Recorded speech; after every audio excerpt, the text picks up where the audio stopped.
My first coaching business attempt was a failure, and I actually attribute that to overwhelm and procrastination.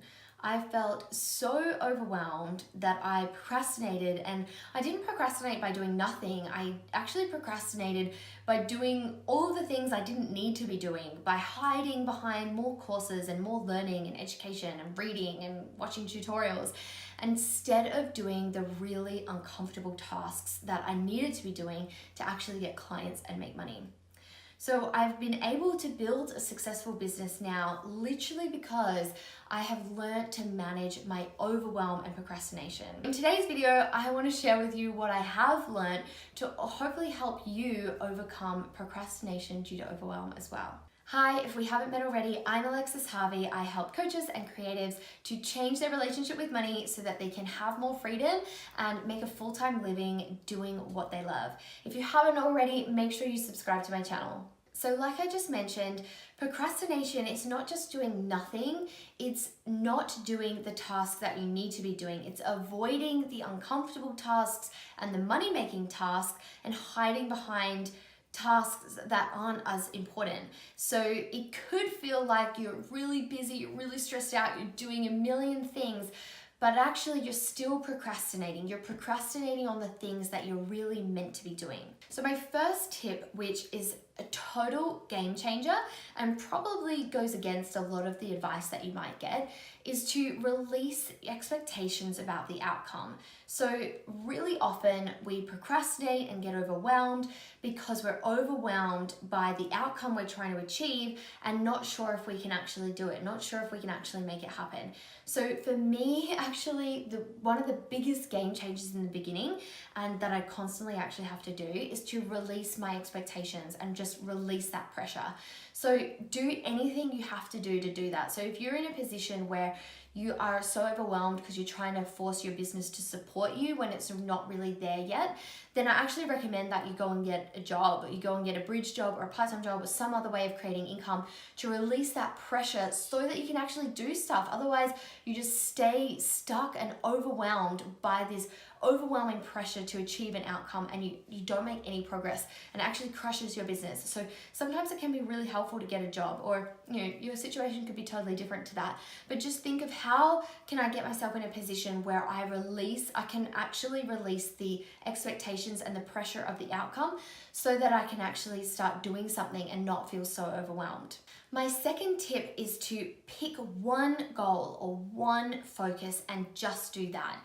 So another thing that happens sometimes when we're getting really overwhelmed is because you're trying to do a million things. You're trying to grow your Instagram, grow your Facebook, learn ads, create an opt-in, set up your website, get new clients, like a million things, and it's overwhelming and you actually just end up not doing any of it. So just pick one focus, and you might have this tendency to feel like, oh, that's not enough, I need to do more. But I really want you to change your mindset around this. That's actually going to help you actually make some progress towards your business goals. It's so powerful to just pick one thing, focus on it, and do it.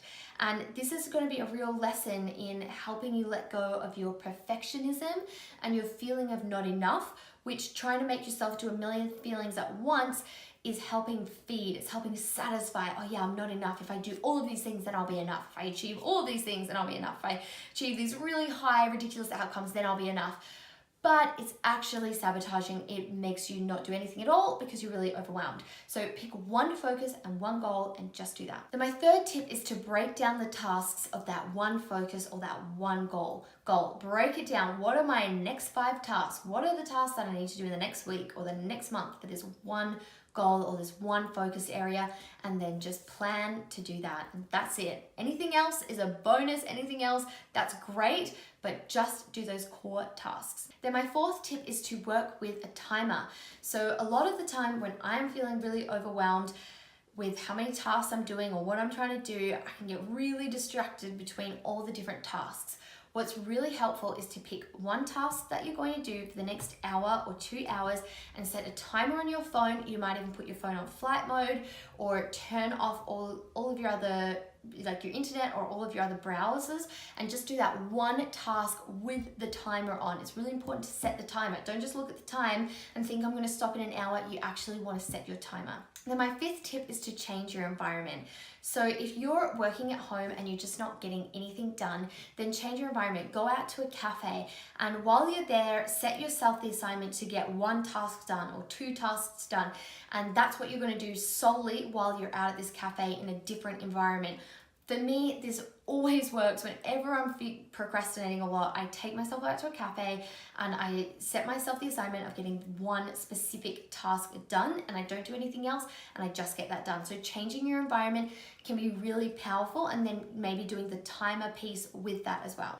So these are my tips to help you overcome procrastination due to overwhelm.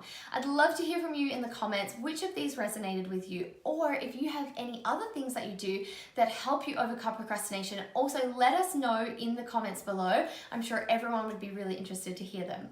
Thank you so much for watching, and if you want to keep getting this content, make sure you subscribe to my channel, and I'll see you in the next video.